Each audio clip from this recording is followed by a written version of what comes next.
See, I think the woman's intuition is racist. How is it you can see when I'm being sneaky, you can feel when I might be doing something wrong, but you can't spot when I'm unhappy with you? She could literally see you sitting in the car for 30 minutes every day after work, never think nothing of it. Whole time you sit in the car every day because you don't want to go in that house because you don't know what you're about to walk into. Because they're not getting enough attention, so they don't really care. Oh, it must be cheating, it must be this, it must be that. No, I'm just unhappy, sis. I don't know what's up with that intuition, but I'm starting to doubt that intuition just a little. Bro speaking logic, right? Now, here's the thing, right? Maybe you could explain to me. I don't know about the racist part. I would say selfish. I would say maybe sexist, right? But definitely bro was spitting facts, right? Women have this thing, intuition. Oh, she suspects you're cheating, suspects this. She will use these abilities to dig up things about you and all this stuff. But when it comes to concern about how you feel, if you're depressed, if you're happy, how a man feels, they don't care. They don't even notice it most of the time. And this is why I said it shows more selfishness, where if it's about her, she cares. If it's about you, she won't care, right? And that's the thing, right? Because and it's not a good thing, right? If a man's cheating or talking to another woman or something, she'll sense something. She'll figure it out. But if he's unhappy, she won't care. She won't try to change anything. She won't try to dig up deeper. She won't really put in much effort to make you happy, right? Or figure out why you're unhappy. And this happens a lot in marriages and in long-term committed relationships. And I think this is a source of why men falter, right? Because if a woman doesn't care, and I'm not saying it's a good reaction like cheating or something, but a lot of times men feel unwanted, unheard, uncared about, and they do stupid things, right? But I think it's funny that women talked about them being emotionally intelligent or sympathetic or empathetic. Yet, when it comes to men's feelings, they know nothing, nor do they care. Men, right? Sure. And I'm the only female chef in there. Yeah. So I get to observe how men communicate. Oh, that's okay. Now we unpack it. It's interesting. And what I noticed about your build is that you have the capacity to work and suffer at the same time. For sure. Right. For sure. Women don't. Okay, so when you say work and suffer, elaborate. What does that mean? So you could be physically or emotionally or mentally defeated, Drained. but you're still Tired, going to yes. go to work, and you can still, you have the physical capacity to execute whatever it is that you need to do. That's in relationships too. Yes, absolutely. I agree. That's in relationships. Yeah, it's not just work. It's not just occupation. I agree. Men suffer in silence often. Yeah, because our existence is based on what we can provide to you. 100% fact. Men suffer in silence. This is why I also think that men are emotionally intelligent. They know that letting your emotions control you is not productive. It doesn't help you succeed in life, being controlled by your emotions, by being emotional, by being unpredictable like emotions, right? This is the thing where where I don't think men cheat like that, as in marriages or in relationships like women make it out to be. I think a lot of times men will suffer in that relationship because they think of a big picture. Let's say if they're married, have kids, right? He will still love his wife, he will still love his children, and he will see the importance of having a father there to support and protect and provide and be there for the kids and the wife, even though he's unhappy, even though he's in a sexless marriage, he's in a marriage, he's in a family that kids don't appreciate him, right? They appreciate the mother more. Because why? Probably because he's providing. But But you know what? Because of his provision, she's able to have more time with kids, have all this whatever, right? So he will gladly accept the role as the villain for the success of the family.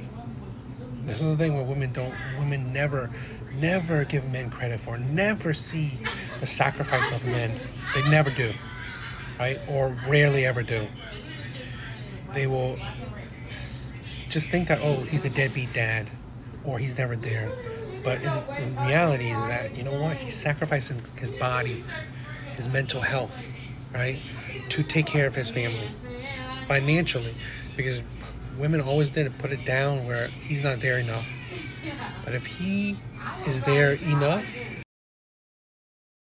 that the man helping the family take away the responsibility, the headache of bills, of finances, as something not that important. And then when men do 50-50, women complain about that too, right? This is the thing. Men can never win, right? In life, in this world, right, where essentially it's dominated by women and it's dominated by the small percent of men that are living the life, right? Majority women and the small percent of men, right, that's dominating, that's succeeding in life. The average men are the underdogs. They can never win. And this is the thing. For years, decades, average men have been suffering in silence. But nowadays, right, men are tired. This is why you've seen the uproar. You've seen the uprising of men now talking, right? That's why I'm all for podcasts and all that stuff where men can vent. Men can talk about how they feel and how they think. Because for mental health wise, now men are letting go. That's why I'm all in support of men talking about their feelings, about their thoughts. So this is powerful where, yes, men have been suffering in silence, in relationships, in the workplace, because men are logical. They see the bigger picture.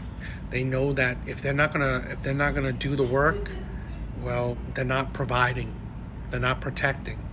So men shut up and just suffer through it.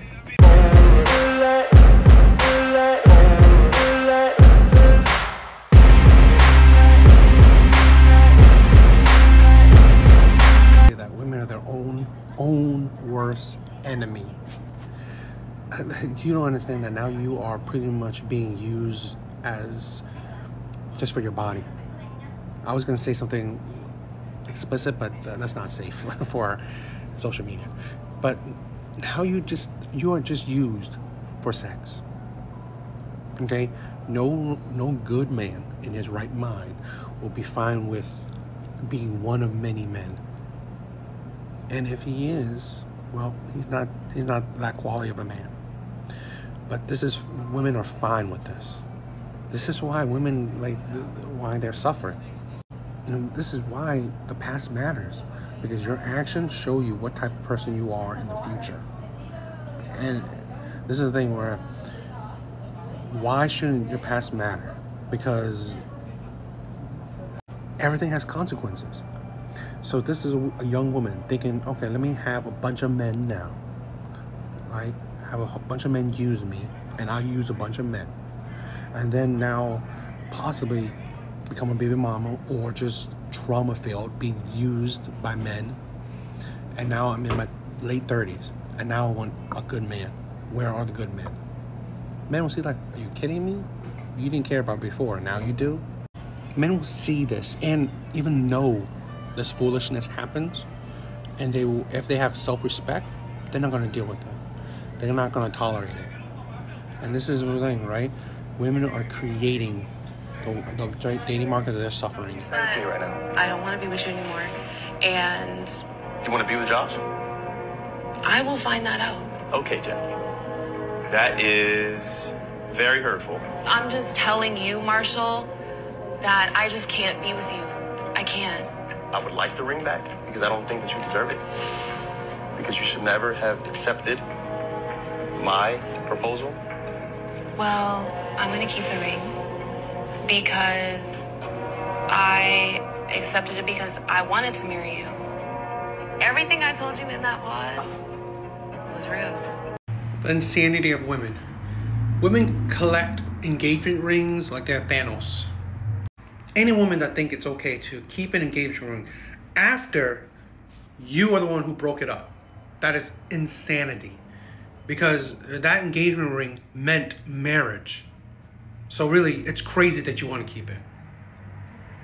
Utterly insane that any woman, okay, will think that, oh, I'm keeping it because I did accept your engagement. No, you called it off. Engagement is the promise to be married. You broke that promise, okay? That ring represents that promise, and if you broke it, there's no more need for that ring. This is the thing where another way for women to try to shirk accountability. This is you holding yourself accountable. You stopped this process of marriage. So repercussion is, 1, you're not with them. 2, you do not get to keep the engagement ring. The insanity of women. And this is another thing where I always think it's insane that how can you accept someone's proposal, engagement proposal, but it's like, wouldn't you be madly in love with this person if you accepted their proposal? Wouldn't you be like, you can't be without them when you accept, because that's the reason why you accept their proposal, because you want a future with them. So it is insane that you can accept someone's proposal and then change your mind. It flabbergasts me how some women can just flip a switch like that, where it's just like you care for you. Did you even love the person, right? This is the thing where, did you love it? Because like I cannot think of a reason where you accept a proposal and then you suddenly have no feelings for the person, or your feelings are not that big anymore. It is insane, and these things disgust me. But at the end of the day, no, women do not get the engagement ring. Do not get the rings if it's off. If you're not with the person, that promise, that engagement promise, is off. So that ring should not belong to you. So the caption reads, "Men will have a woman built like this and still cheat on her." Shaking my head. And what I wanted to address is the prevailing idea that men are satisfied in relationships by simply having access to a pretty face and some yams. The thing is, we still need good character. We still need confidence. We still need good communication. We still need to feel desired. We still need to feel respected. But in that same line of thinking, there are women that will be considered bad built or got a big back and everything else. They got the same type of confidence we automatically assign to women built like her. So whenever I see things like this online, it makes me feel as if women still don't see men as emotionally competent and emotionally intelligent human beings. And of course, cheating is wrong, but fidelity and staying faithful and loyal to your partner does not live and die on aesthetic. It doesn't matter how mean her shape is. If she's disrespectful, I'm going to leave. If she's poor at communicating, I'm going to leave. If she doesn't make me feel desired, I'm going to leave. As I've said before, I do not condone cheating. It does nothing good for the relationship. However, we have to understand and really internalize the fact that no matter how good you look, that does not dictate how loyal your partner should be. This is why I say it's capped at. Women and some men always love to push on the fact that men are so purely visual, that men are not emotionally intelligent. Men don't care about emotions. This is the thing where women don't understand, and some feminist men don't understand, is that men or women are different. We feel and think differently than women. Here, and that woman was, her body was badass. But this is the thing where he's right. A man just your looks, it's not going to keep a man. It's not. It's a multifaceted relationship dynamic. Just like a woman, right? If you only have money, That's not enough to attract a woman or not enough to keep a woman. There's many things to a relationship than just one particular aspect. And I feel like women, because women believe men are so deficient in emotional intelligence, that women believe that men don't care anything besides looks. No, that could be so furthest away from the truth. I've heard men say that they will go down on the looks level if she was like a person that's loyal, loving, you know, brings him peace, multitudes of other qualities than just looks. This is the thing where women are confusing men desiring them because of their bodies, just desiring for sexual release, from the difference between men wanting women for long-term commitment.